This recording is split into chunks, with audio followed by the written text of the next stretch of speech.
السلام علیکم ورحمۃ اللہ وبرکاتہ۔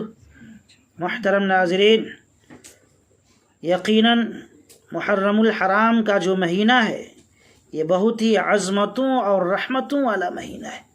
خدا اللہ تبارک و تعالی نے اس ماہ مبارک کی حرمت اور عظمت کو قرآن کریم کے اندر بیان فرمایا ہے۔ جن 4 مہینوں کی حرمت اور عظمت کو اللہ نے قرآن میں بیان فرمایا ہے، اس میں سے ایک محرم الحرام کا بھی مہینہ ہے۔ میرے عزیز بھائیوں، مگر افسوس کی بات ہے کہ مسلمان بجائے اس مہینے کی حرمت اور عظمت کو پہچاننے کے اور اس مہینے میں عمل اور نیکی کے کام کرنے کے مختلف طرح کے بدعات اور خرافات میں ملوث نظر آتے ہیں۔ یقین جانیں کہ اس ماہ مبارک کی ادب اور حرمت کا تقاضا یہ ہے کہ ہم وہ عمل کریں جن کا حکم اللہ تبارک و تعالی نے ہمیں دیا ہے، اور جو اعمال شریعت سے ثابت ہیں، نبی رحمت صلی اللہ علیہ وسلم کے فرمان سے اور اعمال سے اور صحابہ کرام کے اعمال سے ثابت ہیں، ہمیں صرف وہ کرنا ہے۔ چنانچہ شریعت سے صرف 2 اعمال ثابت ہیں۔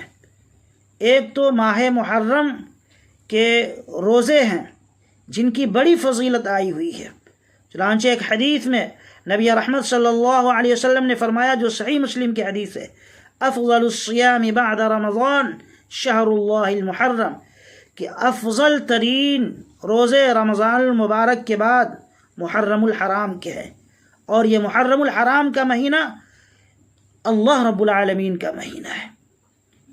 ایک دوسری حدیث جو صحیح مسلم کے اندر ہے، آقا مدنی صلی اللہ علیہ وسلم سے پوچھا گیا عاشورہ کے روزے کے تعلق سے، خاص طور سے 10ویں محرم الحرام کے روزے کے تعلق سے، تو نبی رحمت صلی اللہ علیہ وسلم نے فرمایا، صیام یوم عاشوراء احتسب علی اللہ ان یکفر السنۃ التی قبلہ، کہ عاشورہ کے دن کا روزہ پچھلے 1 سال کے گناہوں کا کفارہ ہو جائے گا۔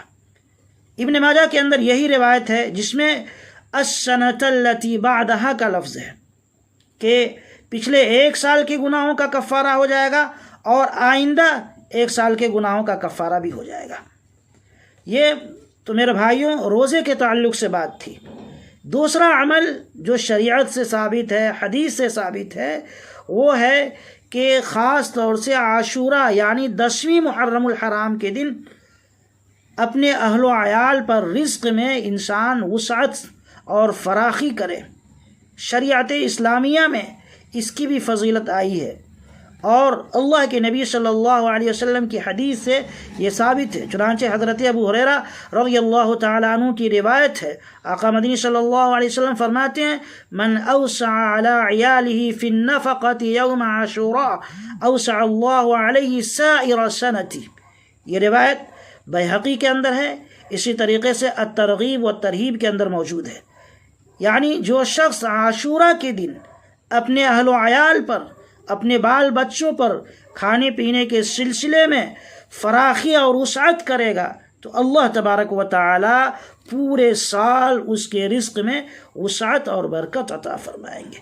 تو میرے بھائیوں، یہ صرف 2 کام ہیں جو ہمیں کرنا ہے اس ماہ محرم کے اندر۔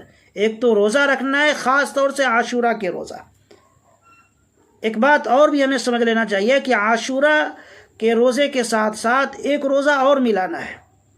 یا تو آپ 10ویں اور 11ویں کا روزہ رکھیں، یا پھر 9ویں اور 10ویں کا روزہ رکھیں۔ بہرحال ایک روزہ نہیں رکھنا ہے، 2 روزے رکھنے ہیں۔ اور اگر کوئی مجبور ہے ایک روزہ ہی رہ سکتا ہے تو کوئی حرج نہیں ہے، ایک روزہ ہی رہے، اس کی بھی اجازت ہے شریعت میں۔ لیکن بہرحال یہ 2 کام ہیں، ایک تو روزہ اور نیک اعمال کرنا ہے، روزہ رکھنا ہے، دوسرا کام اپنے اہل و عیال پر رزق میں کشادگی سے کام لینا ہے۔ اس کے علاوہ جتنی طرح کی بھی خرافات اور بدعات رائج ہیں، تمام مسلمانوں پر لازم اور ضروری ہے کہ ان خرافات سے، بدعات سے اور رسم و رواج سے اپنے آپ کو بچائیں۔